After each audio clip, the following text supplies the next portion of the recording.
All right, guys. Today I want to debunk this very common myth that once you're a cheater, you're always a cheater.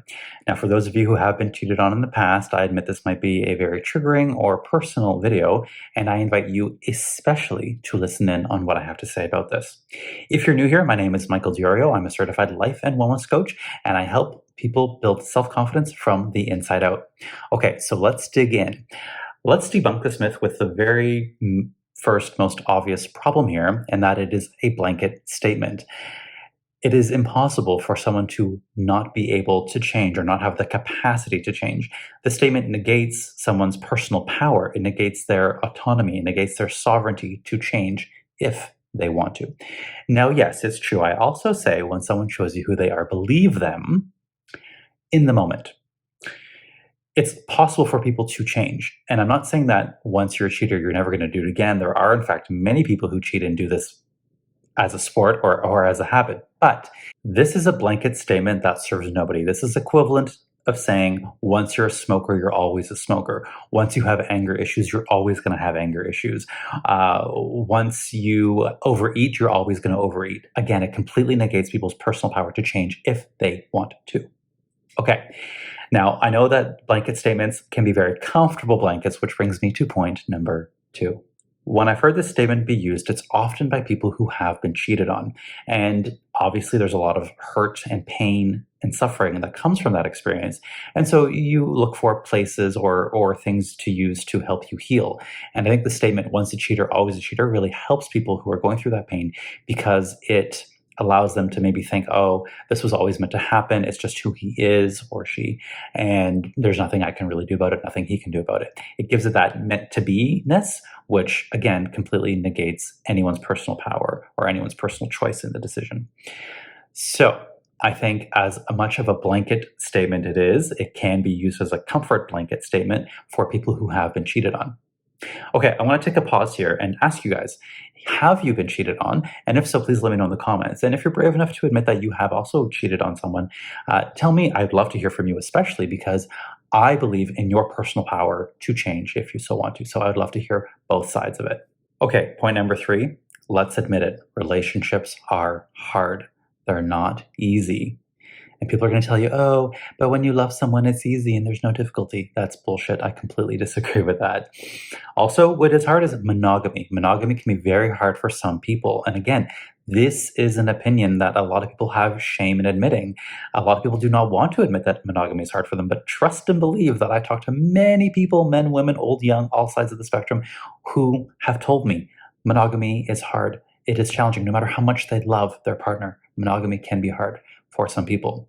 So what I'm saying here is I think we need to, on the topic of cheating, there needs to be an element where we take all the emotion out of it for people who have maybe not gone through it, who are not so triggered, and look at the system we've created. Look at the system we've created for ourselves where we have normalized monogamy in traditional relationships in an environment where perhaps it might not suit you, with certain people that it might not suit. And I think it's okay to admit to yourself that monogamy might not fit for you. And it's also okay if it does. I'm not pro or against one way or another. I am advocating for knowing what your needs are and finding someone who can suit that relationship structure. I think it's a beautiful thing, in fact, that we can create our own relationship structure no matter what that might look like, whether it's complete monogamy or complete openness and polyamory. There's so many beautiful structures from which we can create a relationship. At the end of the day, I'm not advocating for cheating. I'm not advocating for cheaters. I'm saying that I think what happens a lot of the time is it is indicative of a bigger relationship struggle. And yes, they're not necessarily taking the right action, so to speak, by cheating. However, there does need to be a conversation, a greater conversation about relationship structures and monogamy as the norm in general. For anyone that's been cheated on, for anyone who's even cheated and had a relationship breakdown because of it, it sucks. Cheating sucks. It's harmful. It is damaging in so many ways. But the bigger question that I have is why? Why do people do this? I personally don't believe somebody just wakes up one day and says, you know what? I'm going to completely throw my relationship, throw my marriage, down the toilet and I'm going to cheat on somebody today. I really don't think that's how it happens. I think that there's a lot of things that have to happen in a relationship to get to that point. And what I like to figure out with my clients is, before they get to that point, what is the issue? What is the need that isn't being met? What is the need that they do have?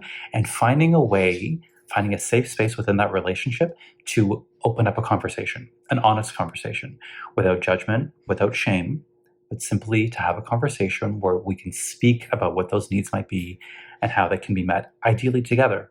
It's not always going to be together. Sometimes the best thing to do is to separate or terminate the relationship. Sometimes you can find those needs within the relationship and nothing needs to change at all. It depends case by case. So what I'm advocating for here is honest and open communication more than anything. If that happened, and if we had the skills and tools to communicate with our partners from that space of openness and non-judgment, I think there would be a lot less cheating happening in the world right now. Speaking of which, if you're interested in learning the building blocks of meaningful connections, not just relationships, but all kind, I encourage you to check out my course, The ABCs of Connections, where I teach the foundational skills of connection: authenticity, belonging, and confidence. Check out the link in the show notes. Also, if you like this video, please subscribe and give me a comment, give me a thumbs up. I'd love to hear from you guys.